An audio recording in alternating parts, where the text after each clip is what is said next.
reviews. So this one has a little bit more of a nutty flavor compared to regular milk, and it still is a really, really delicious alternative.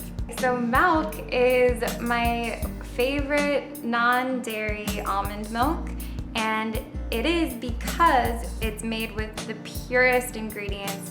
It's just almond milk and filtered water and a little bit of sea salt.